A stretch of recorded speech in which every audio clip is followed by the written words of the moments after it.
On July 1st, 2025, at 12:01 a.m., the unionized city workers of the city of Philadelphia went on strike to protest for better wages and conditions.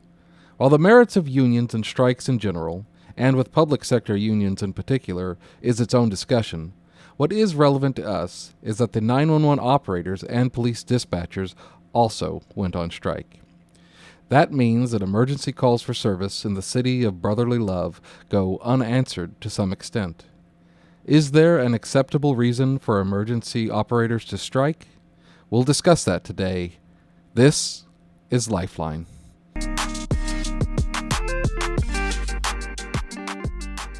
Hello, and welcome back to another episode of Lifeline 911 Podcast with your host, Erica. Hello. I'm your co host, Gary, and today we are discussing strikes in the city of brotherly love.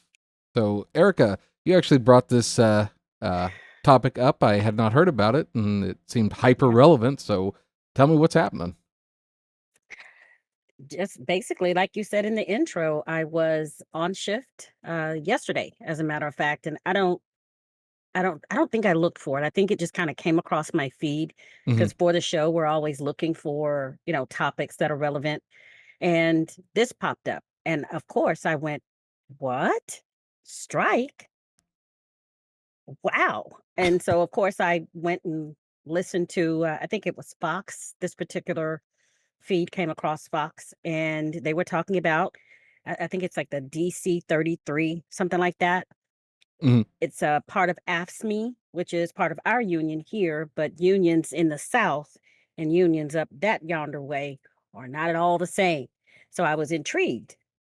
So of course that caused me to play the video, and I was shocked when the news person said that that included the 911 operators. I mean, I truly was floored because I did not know that they could strike even in a union. Hmm. Yeah, I had no idea. yeah. And it's interesting because in the state of Texas, we're acknowledged as first responders since Mhm. the last number of years, and striking is prohibited. So for anybody Mhm. listening that might not know what striking is, it's when basically all of the members of the union walk out and don't and refuse to work. Um, and the design of it is to bring pressure upon the business to make the desired changes for the union members. Um, and so when you have that happen with uh, you know different employees, that can put pressure on, and then you get to the negotiating table and can try and get some more of what you want from the business to make it a little bit better. So in this case, I think the city workers are striking for more wages and benefits, right? Yes. Yeah, Mm. which is typically the situation. Sure. Um, I think it's like some 9,000 employees overall, but like you said, what's relevant to us as first responders, 911 operators, telecommunicators, is that I'm trying to envision what that must have looked like.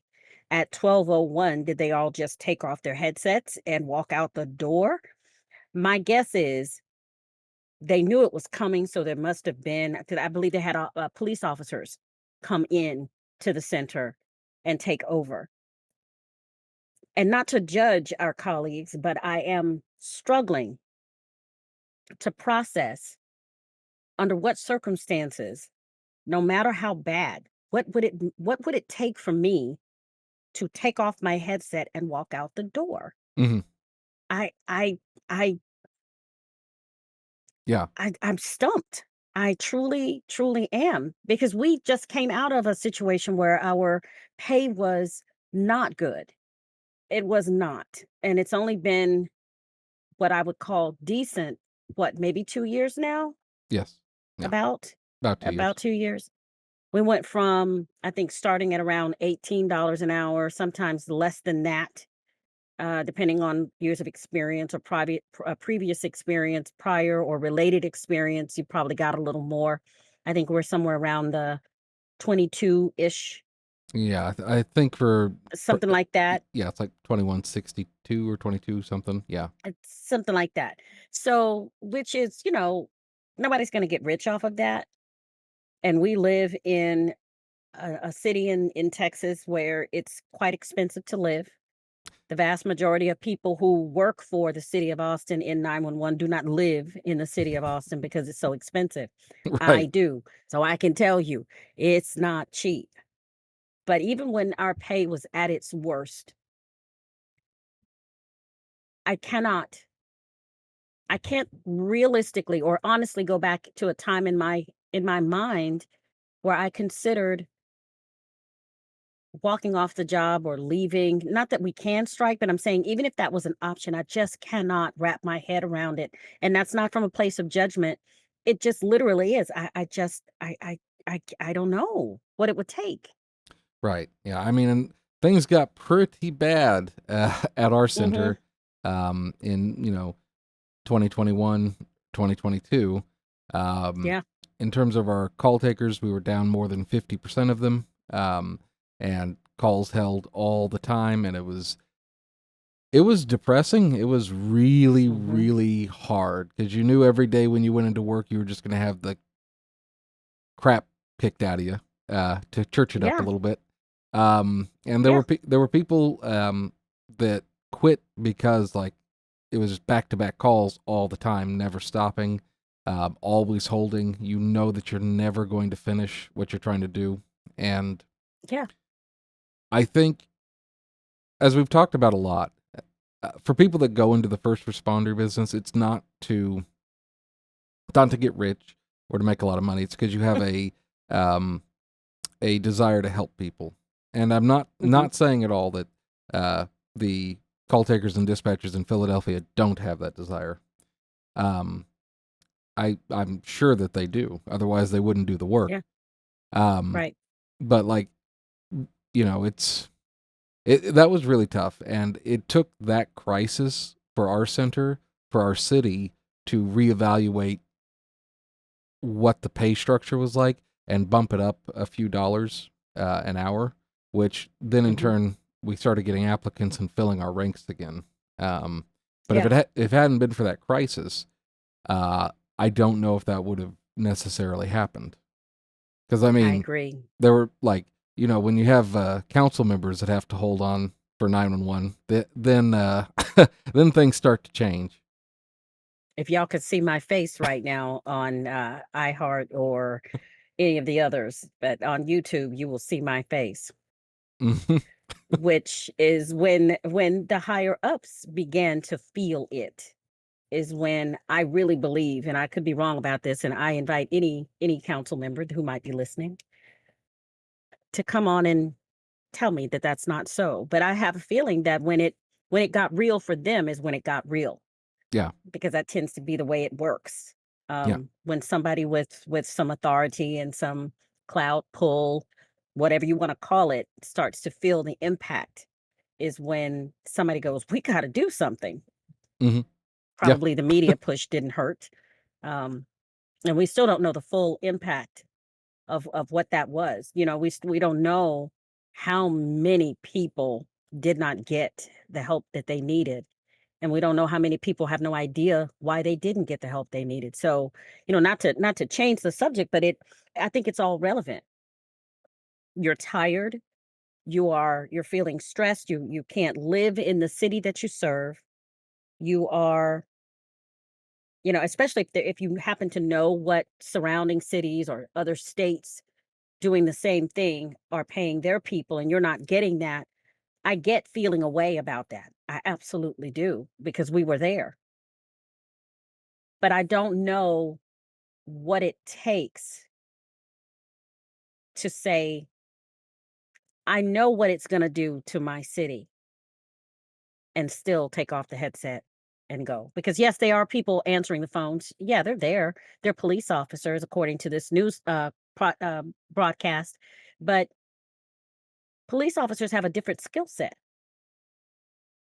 So for them to answer the phone is not going to be to the same standard that we do it, because it's what we do every day.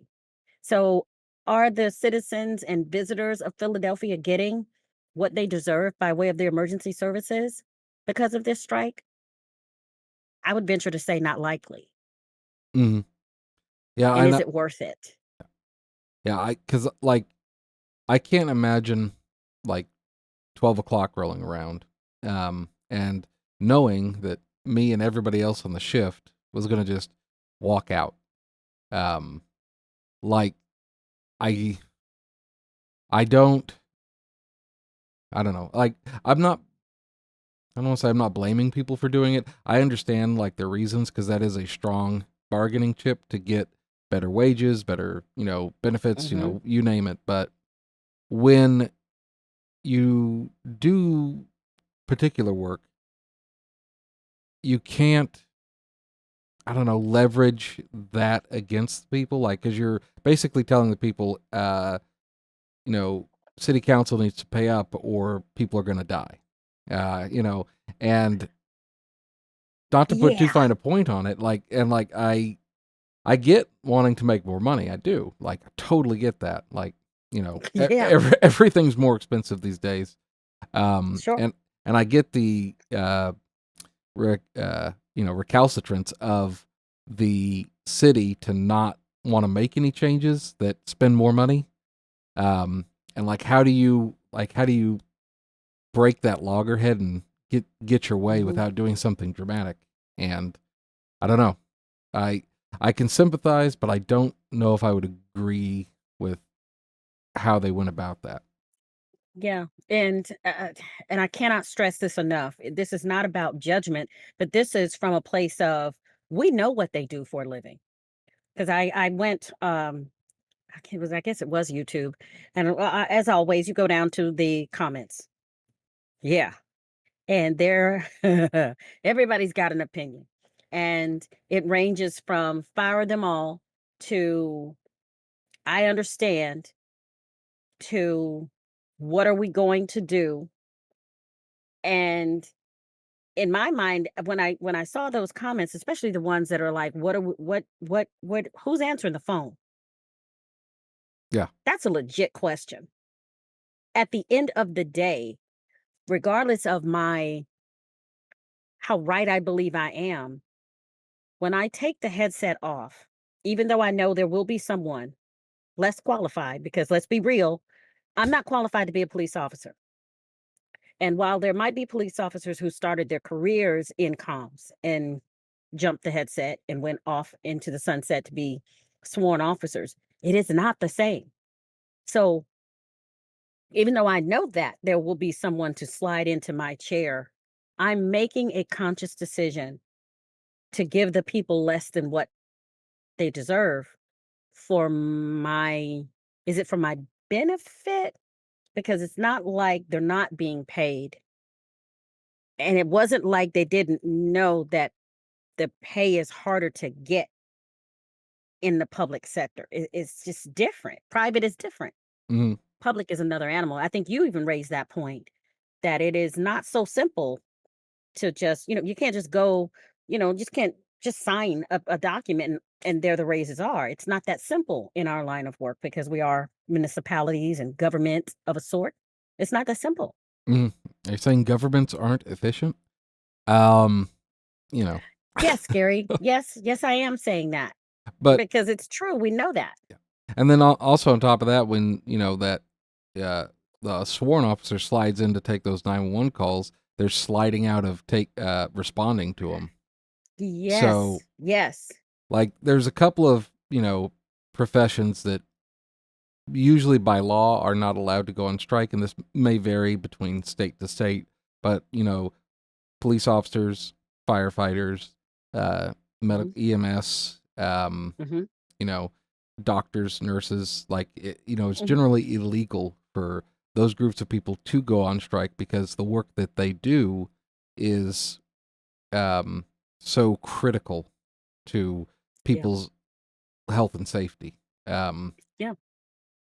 and we were Not talking, easily replaced. yeah, and we were talking about before the show. Of course, the 19 in the early 1980s, the FAA control dispatchers all went on strike, uh, and President Reagan said, "You guys need to get back to work, or I'm going to fire you all."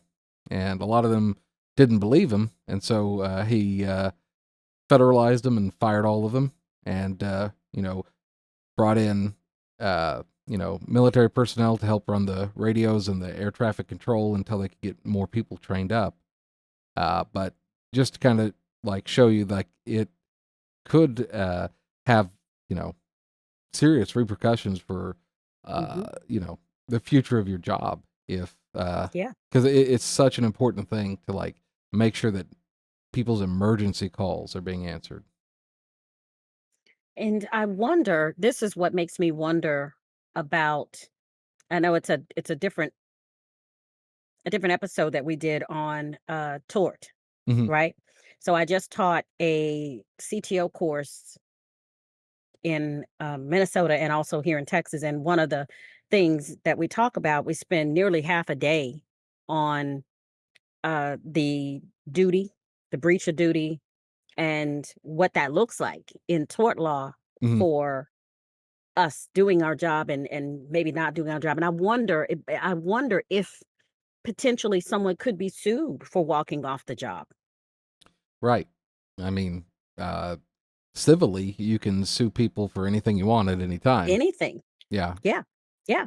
And you Um, would you may be okay, but is your union, quote unquote, going to be there to represent you and to help you navigate that? right. It can be so much bigger than what I wonder, or what might very well be the short-sighted or very narrow-sighted viewpoint of a person who is saying, "I'm out because I deserve XYZ," and no one's disputing whether you deserve it, because this work that we do, we absolutely know what it is, and it is hard on its best day, let alone when you feel like you can't support your family and all the things that go along with that. Hmm. But what happens then if something, let's say in Philadelphia, someone, goodness forbid, does not survive because they were on hold because there's not enough and all the things, and then there's this strike at the end of it or at the beginning of it, and they are able to go into court and litigate and say, as a direct result of blah blah blah blah, I'm suing all of you or some of you, or what, do you know what I'm saying? It Yeah. it could just blow up into being this just big nasty ugly thing that nobody thinks about when they take the headset off in all of their righteousness in that moment, and Hmm. off they go. Yeah. And there's the legal ramifications, and then also the 4th of July celebrations coming up. It's going to be on Friday. Mhm, It's going to be tomorrow mhm, at the time of recording. mhm. Um, and Philadelphia, is a city that probably is going to party pretty hard for the 4th, I would imagine. I mean, that's where the Yeah, ding dang thing was signed. So, yeah. uh, you know, putting so many people in such danger um, is can you justify it by wanting more pay?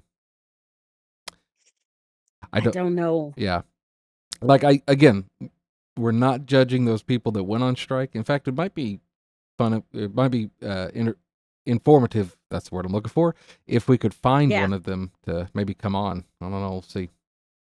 and Um, explain that to us, because I would love to hear the viewpoint, yeah, and I would imagine that there has to be more than one that agonized over this decision. right. And I don't want to give the impression that somebody was just flippant with it, just, I need more money, headset onto the desk, and I'm out. I bet they had to think this thing through. And I would love, don't know if it'll ever happen, but I would love to hear the viewpoint of someone who agonized over that decision. because it also may not have been something that the people in the emergency communications wanted to do, because if you're part of a union and the union says time to strike, then you either have to go on strike or you get kicked out of the union. So That's um, true too. there's a lot of parts that could be at play here, because Mhm. I just I would find it very difficult to believe that, uh, especially in a city of 1.5 million people that gets 2 million emergency calls a year, that all Mhm. of those people would just put down their headset and walk away, um, Yeah. without. Which makes me then wonder about the union. I would, and again, forgive my ignorance to anyone who knows more than I do about this, but I would almost wonder if there was not an option to say, you know, trash people, it's not great, but you can strike. And your department, you can strike. They need us and it's important, but it'll hurt them. And so we can bring them back to the bargaining table, you know, without us. But you guys, y'all stay at work and we will fight on your behalf. Mhm. Because as I was saying, I was in Minnesota here recently, and we got on the subject of unions, and one of the young men in the class was talking to me about the Me Too effect, and I was like, Me Too, what does that mean? And basically what he described was that says there are certain entities within this union that do not strike, but we say Me Too, whatever the majority ends up negotiating for and agreeing to, we go along with that, but we cannot. Mhm. And I don't know if it's a cannot because we don't want to, or but like for first responders, we're not going to because of the nature of the work that we do. You guys have our quote unquote proxy, if you will. Go ahead and negotiate on our behalf, and we'll accept whatever the majority goes with. I wonder if that's a thing, or could that have been something? Right. Yeah. I mean, like, because it seems like uh, it's the worst possible option to uh, have. Like the trash guys and gals. They, you know, you don't think about it, but if they're not out there every day picking up all the garbage, things start to go bad real fast.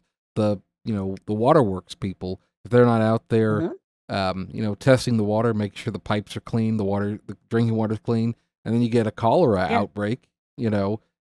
Now what? Yeah. So, like, there's so many people that have such critical jobs. It's not just, uh, you know, the 911 operators and the No, dispatchers. Obviously, we're focusing on them because, that's our this bread is and what we butter. do. Yeah. Um, Exactly.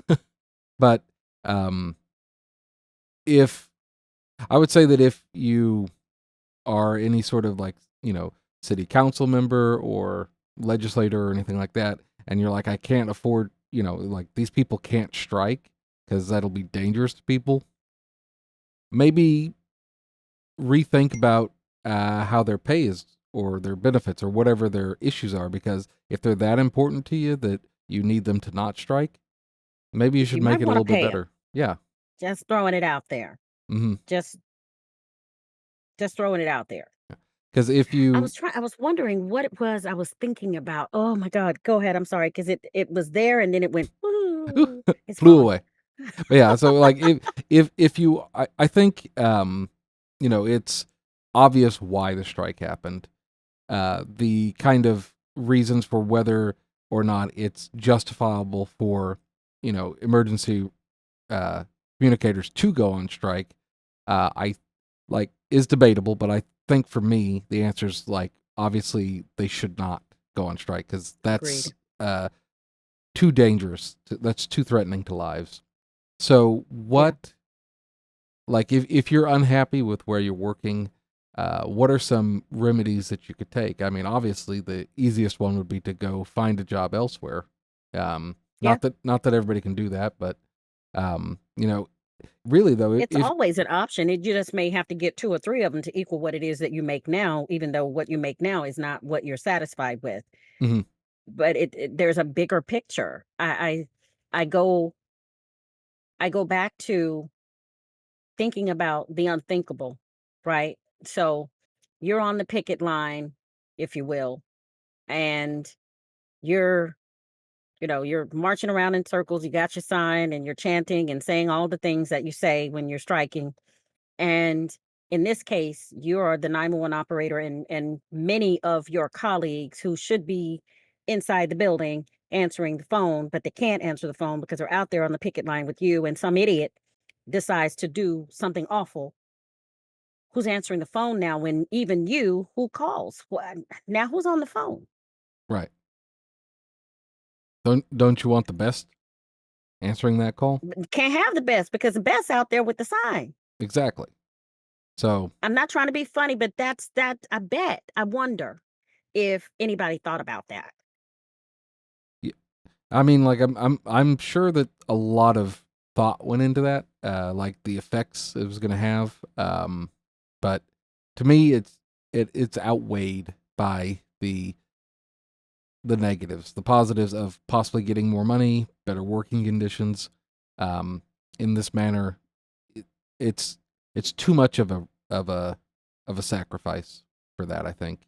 When Yeah. like if you really are unhappy, you could take the job, the skill sets that you have that you learn from working in emergency communications, being on time, knowing how to work efficiently under pressure, make quick decisions that are accurate, record information quickly, work fast. All these things are Yeah. traits that other companies would love to have. So if you just Oh, hate yes. if you just hate your job, um, or have such a big problem with it that you're willing to go on strike, uh, it might be best to just find a different job. Yeah. Well, now here's the other thing. That's what I was thinking about, and I don't know what the answer is to this yet because it hasn't. There, I don't think there's any information out there yet about it. But there was a judge who ordered them back to work Hmm. before the show on July 3rd at roughly 8:30 or so. We weren't able to find anything that said that they did go back. Yeah, So now I'm curious as to what are the consequences in this case if they don't go back. right. And I assume termination, because if like you disobey a judge's order, then you're going to have probably a I don't know what they would call it up there, Class B misdemeanor is what they Yeah, would call it there's down. other consequences there. And then like in Texas, certain depends on what it is, your license is now potentially in jeopardy. Like for us, if because I think you probably remember, it's probably now probably about 3 years ago or so, we had a situation where when things were still dire, the pay was still bad, we were still short staffed, and we were angry because it felt like the city was not doing all that they could. And if they were, they weren't telling us. So it appeared that they weren't doing what they could do. And we had an employee or two that was working on a sick out. Do you remember Right. that? Yes, I do. And we got this employee and said, I don't know if you know, but we can't strike. So what you're doing is very close to that. And here's what might happen to you, up to and including termination, at which point you would forfeit all of the benefits towards your retirement pension. At this point, they could pull it, meaning all the years that you've invested. And I know this person, if memory serves me, at least at the time they were vested at the very least, Yeah, they probably had like had no intention of 6 or 7 years, I guess. six, yeah, something like that. And so while that's not an incredibly long time, it's enough to, can you imagine having to walk away because you were terminated because you were so righteously indignant that you decided to go out and garner all of this support. And some of the people that were lined up to go along with this, when we broke it down for them, they went, "Oh, wait, hold on. Wait a minute. Yeah, hold on. I didn't they didn't tell me that." Hmm. So it makes me wonder if what tools are in the city of Philadelphia's kit with regard to this, because I know we're talking about a union, so it's a little bit different. Right. But could the governor step in? Could the president even step in? I don't know if it would be because it's not federal, kind of like it was with the air traffic control, Right. but we are talking about public safety here. Hmm. And I think that changes the game a little bit because, like with the trash people, one of the things that I saw is they have, to help remedy that situation with the trash workers not being able to pick up the trash, they put it out to the public. Here are drop off sites. You can bring your trash. Now, it's probably not very sanitary and it's not sexy, but it's a solution. Yeah, Push come to a shove, you and your neighbor, you can work it out with your neighbor who's got the pickup truck and y'all can haul two or three people's trash and it still gets done. yeah, It's just not done for you. There is no there's no there's no substitute for a qualified 911 operator. right. Yeah, you can't just pluck them out of thin air. As Nope. we found Can't do out it. when we tried to restaff. It takes a long time, a lot of training. A lot of people A had to work their lot. butts off to get us back to fully staffed for for a long And time. yeah, and even now with as staffed as we are, we're so close to full, it's not even funny. I think we're sitting at around 90%, if not that, if For not higher. It might even be a little higher than that. Yeah, for our But call takers. whereas with all of this new staff that we have, we still have the growing pains of not very much experience. Right. And so you and I are constantly fielding questions from the new people. Please ask. Anybody that's listening, no, no, no. What I'm not saying is don't ask. Ask all the questions. Please ask all the questions. But it adds more work in order for us to build you up and grow you into a more experienced 911 operator and or dispatcher. It is staffing is just not all there is to it. Right. And like ultimately, it's cheaper for a city to recognize the value of experience, which they almost never Absolutely. do. Nobody does. Almost never do. Because to hire, recruit, train, and onboard, and then wait for a new employee to catch up, you're going to spend so much money, so many thousands, tens of thousands of dollars, that if you'd have just Yeah. paid the person that was there before, $2 an hour more, you'd have kept all that and all that experience. So Yeah. Agreed. yeah, if like there has to be a better way where you don't wait until the whole system breaks down before Mhm. coming to the table. Like Which is kind of what happened to us. It just and I think the only reason it there wasn't a strike, or at least more people did not consider it, I think, and bring it up to the point where we almost got there, is because one, we can't.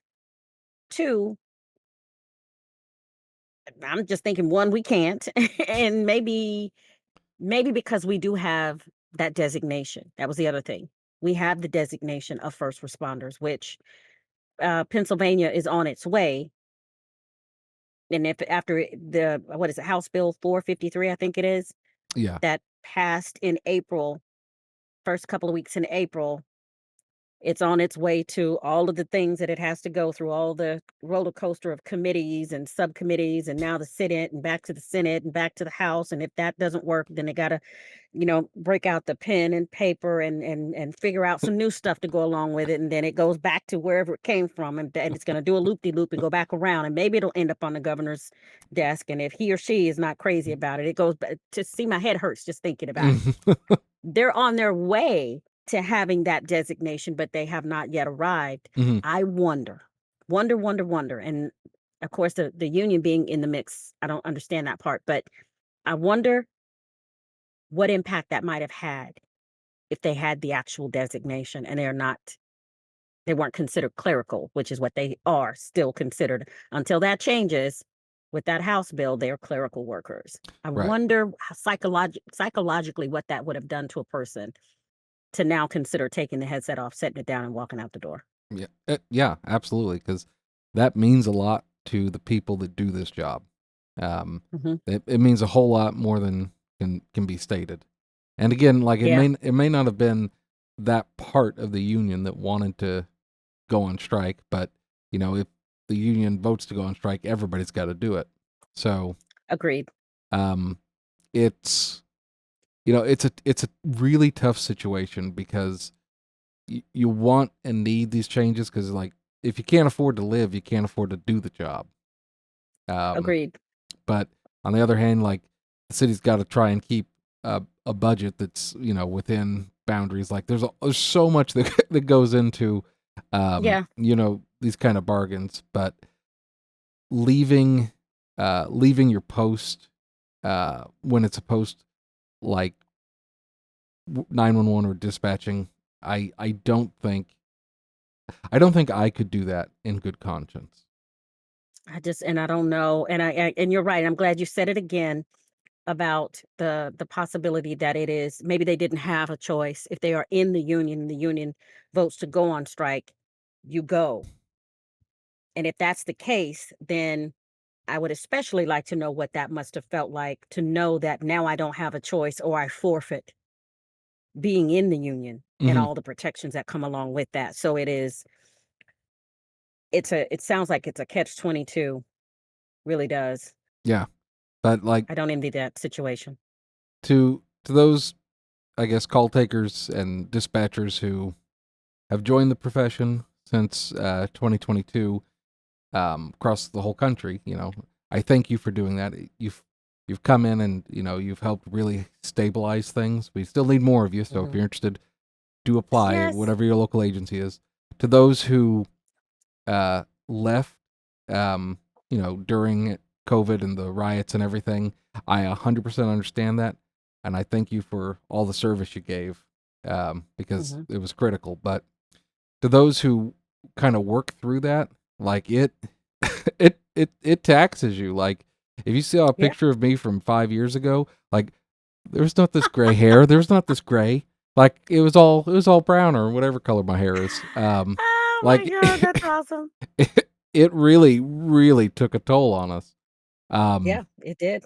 and that's part of the job.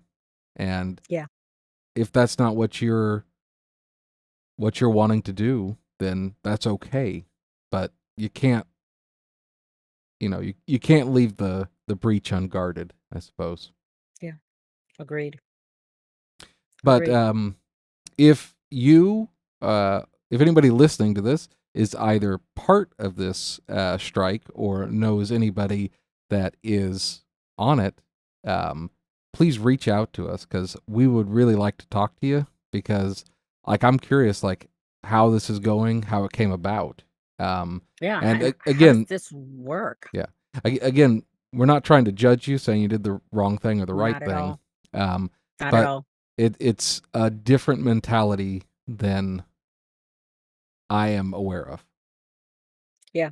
And we simply do not know what all the moving parts are. So, yeah, we're coming from a place of we don't understand it, and that's not negative, that's just we really don't understand it because we don't have that option.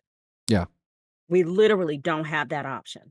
And AFSCME is here, but in the South, it's a different animal than it is in Pennsylvania. Hmm.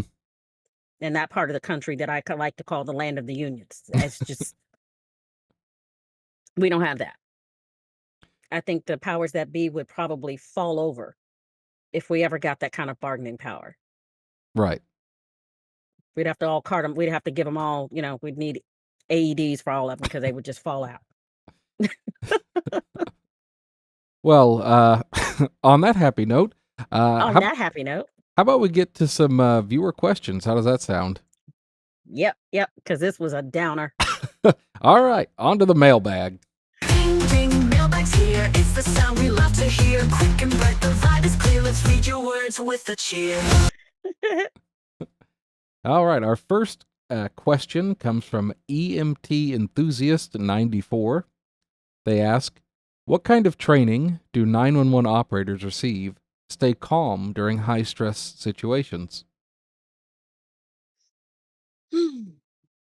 Well, aside from the regular training that we all go through, there are a number of classes that are available to us. Our COG, which is our Council of Governments, which is kind of like a support agency for us. Is that Yeah. about right, Gary? Would you say that? Yeah.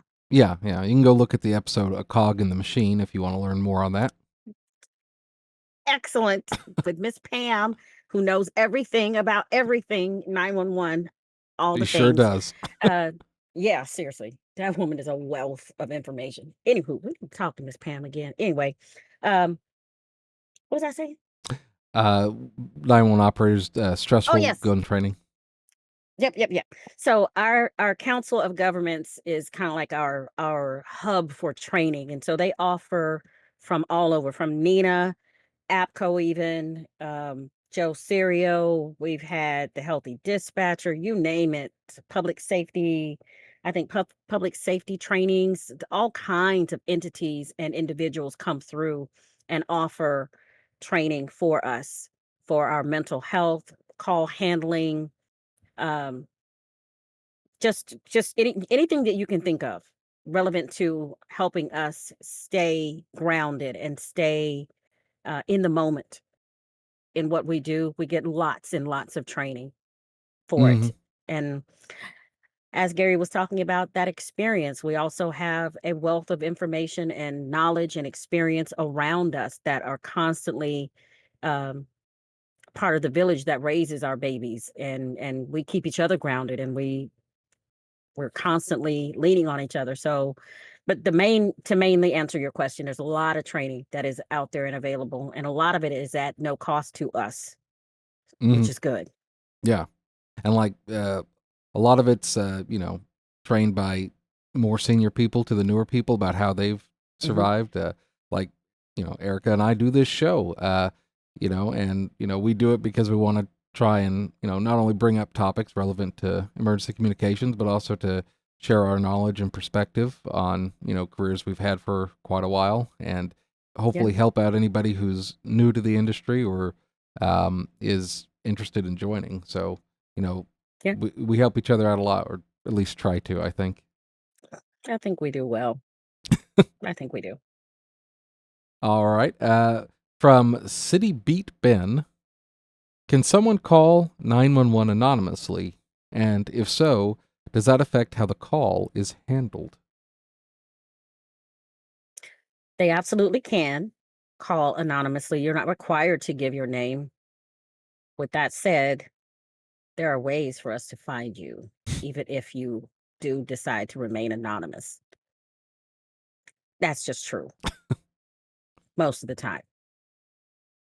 Yeah, majority of the time. But anyway, to answer your question, yes, you can call anonymously.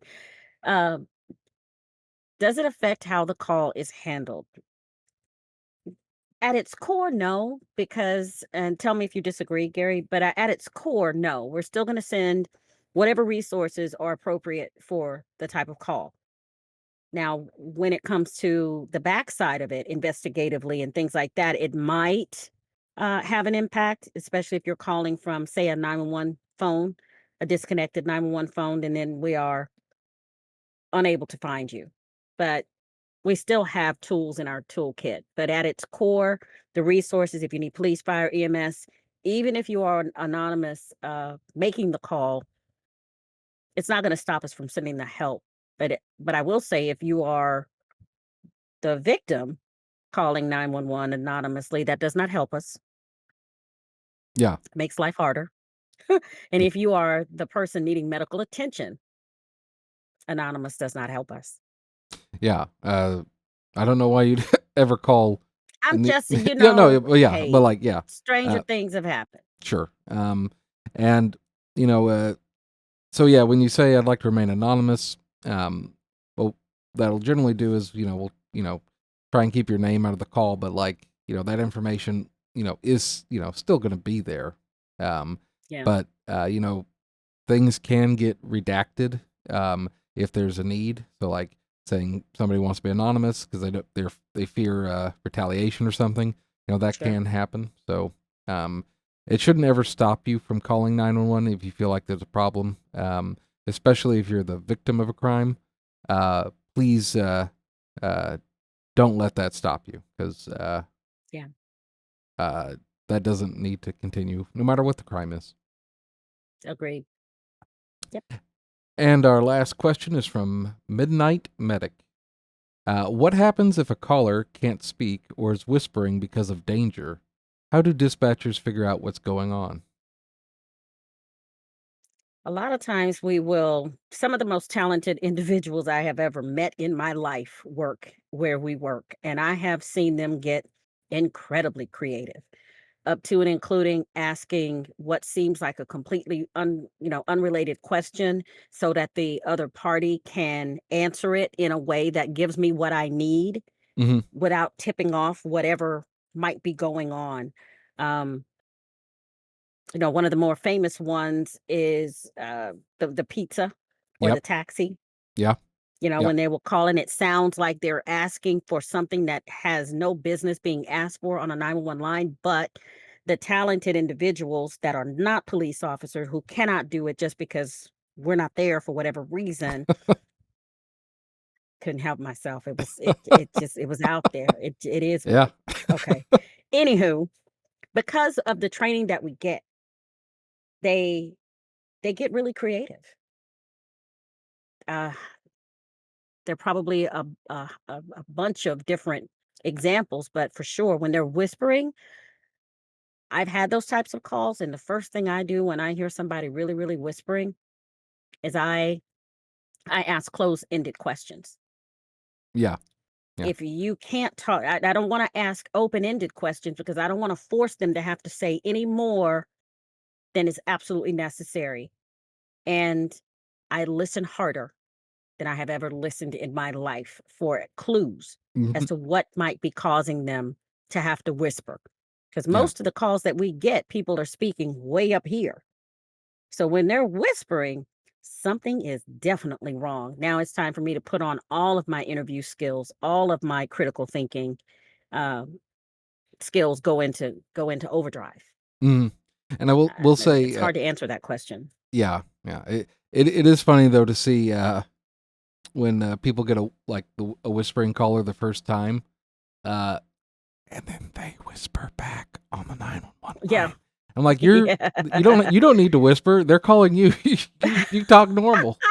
Um, But I think isn't that like I think that's like a human nature type of thing, yes, right? yeah, Because but you're kind of like, why are we whispering? yeah, But yeah, yeah. It's like, why are we yelling? Like you just be you. You don't need to go up or down. But agreed. no, like, yeah, as you said, people can get very creative. I've seen people when they're talking to somebody who can't talk on the other end, they're just like tap the phone once or twice, if once for yes, twice Yes, for no. yes. Oh, I almost said her name, but we had one of our more veteran call takers. I'll never forget. Press press twice if it's this. Press once if it's this. Press three times if it's that. And I'm like, what are you doing? Oh, oh, Oh, oh, that's awesome. Carry on. yeah, Yeah. yeah. So uh, there are as you said, very highly skilled and capable people, and very ingenuitive. So Hmm. yeah, there's always ways around it if you're looking for it. Yep. Agreed.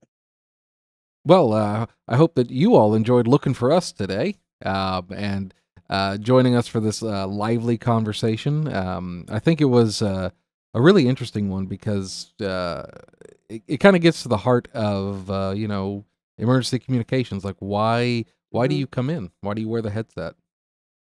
Yeah. Um, Yeah. It's a so tough one. yeah, if you have any comments or thoughts on that, we would very much love to hear them. You can shoot us a Yeah. line at lifeline911podcast@gmail.com, or you can leave a comment down below. Make sure you like and subscribe if you enjoyed the content. And one more time, if you're part of the strike, we would love to hear about you, from you, and have a chance to interview you, basically. Yeah. Oh my gosh. Yes. Tell your We side can't of the pay you, story. but we sure would like No, to hear from you. can't pay you, but we'll make you look presentable to the public. Yep. Ah, All right. Well, from all of us at Lifeline 911, I'm Gary, America. and we will see you next week. Thank you for watching our production of Lifeline 911. If you have any questions about today's topic or topics you'd like us to cover in the future, please reach out to us at lifeline911podcast@gmail.com. This has been a production of Lifeline 911 Podcast, copyright 2025. From all of us at Lifeline, stay safe out there. And until next time, this is Lifeline 911 signing off.